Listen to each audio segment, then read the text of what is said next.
क्या एक महिला अपनी फर्स्ट शादी के चलते हुए दूसरी शादी कर सकती है?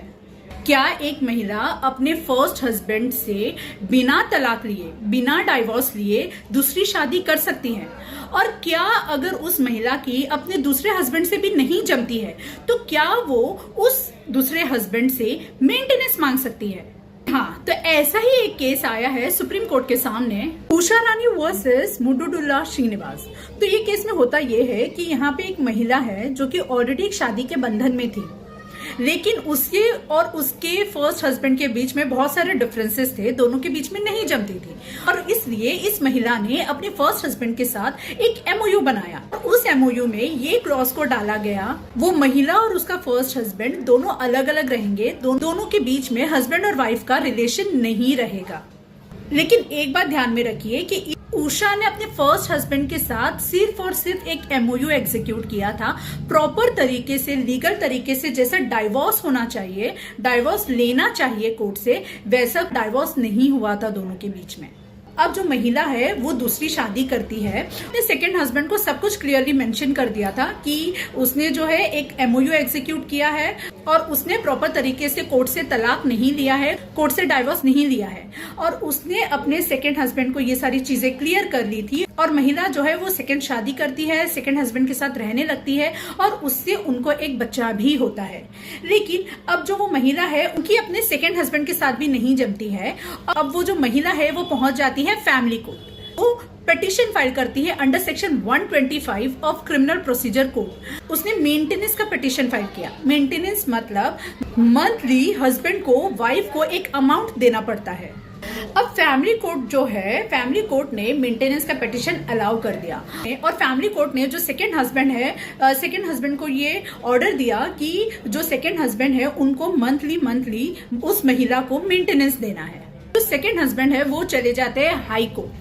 उनका ये कहना था कि जो महिला है उसने अपने पहले पति से प्रॉपर तरीके से तलाक नहीं लिया और इस वजह से उस महिला की जो दूसरी शादी है उनके सेकेंड हस्बैंड के साथ वो वॉइड है, वो वैलिड ही नहीं है। उस महिला के सेकेंड हस्बैंड ने ये कहा कि जब ये शादी ही वैलिड नहीं है, ये शादी वॉइड है, ये शादी को मान्यता ही नहीं मिलती है, तो फिर वो लायबल भी नहीं होते हैं उस महिला को मेंटेनेंस देने के लिए। और इसलिए जो सेकेंड हस्बैंड है वो लायबल नहीं है महिला को मेंटेनेंस देने के लिए। तो ये सेकेंड हस्बैंड ने अपना सबमिशन रखा हाई कोर्ट के सामने। अब हाई कोर्ट ने सब कुछ सुना। हाई कोर्ट ने भी ये कहा कि जो महिला है उसने प्रॉपर तरीके से फर्स्ट हस्बैंड से तो डाइवोर्स लिया ही नहीं और उसने without taking proper steps, without taking divorce, उसने दूसरी शादी कर ली। एक महिला जब तक पहले हस्बैंड से डाइवोर्स नहीं ले लेती है तो वो दूसरी शादी नहीं कर सकती है और अगर वो दूसरी शादी कर लेती है तो फिर वो वॉइड है, वो इलीगल है। और इसलिए तो जो हाई कोर्ट है उन्होंने सेकेंड हस्बैंड के फेवर में ऑर्डर दिया और ये कहा कि सेकेंड हस्बैंड को जरूरत नहीं है मेंटेनेंस देने की उस महिला को। अब वो महिला पहुंचती है सुप्रीम कोर्ट। अब सुप्रीम कोर्ट को ये सारी बातें बताई जाती है। तो इस पूरे केस में सुप्रीम कोर्ट ने हाई कोर्ट के ऑर्डर को सेट असाइड किया और सुप्रीम कोर्ट ने कहा कि जो फैमिली कोर्ट का ऑर्डर था, जहां पे फैमिली कोर्ट ने डायरेक्शन दिया था हस्बैंड को कि हस्बैंड को मंथली मेंटेनेंस देना है वाइफ को, तो वो फैमिली कोर्ट का ऑर्डर सही बताकर सुप्रीम कोर्ट ने कहा कि सेकेंड हस्बैंड को मेंटेनेंस देना पड़ेगा उस महिला को। यहाँ पे गौर करने वाली बात है कि सुप्रीम कोर्ट ने ऑब्जर्व क्या किया। अब देखिए, जो महिला ने जो पिटीशन फाइल किया था सेक्शन 125 ऑफ सीआरपीसी में, जो मेंटेनेंस पिटीशन था, तो वो जो लॉ बनाया गया है, जो सेक्शन 125 जो बनाया गया है वो डेस्टिट्यूट वुमेन के लिए बनाया गया है। ये लॉ बनाया गया है for the welfare of the women and children. अब यहाँ पे सुप्रीम कोर्ट ने 2 पॉइंट ऑब्जर्व किया। देखिए, ऐसा तो नहीं था कि महिला ने छुपते छुपाते सेकंड शादी की, या महिला ने सेकंड हस्बैंड को धोखे में रखा, या महिला ने सेकंड हस्बैंड से कोई भी बात छुपाई हो। ऐसा नहीं था।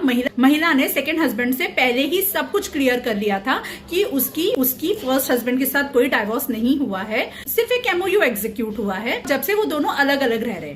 तो सेकेंड हस्बैंड को ये जानकारी ऑलरेडी थी कि महिला का फर्स्ट डाइवोर्स नहीं हुआ है और उसके बावजूद सेकेंड हस्बैंड ने शादी की उस महिला से।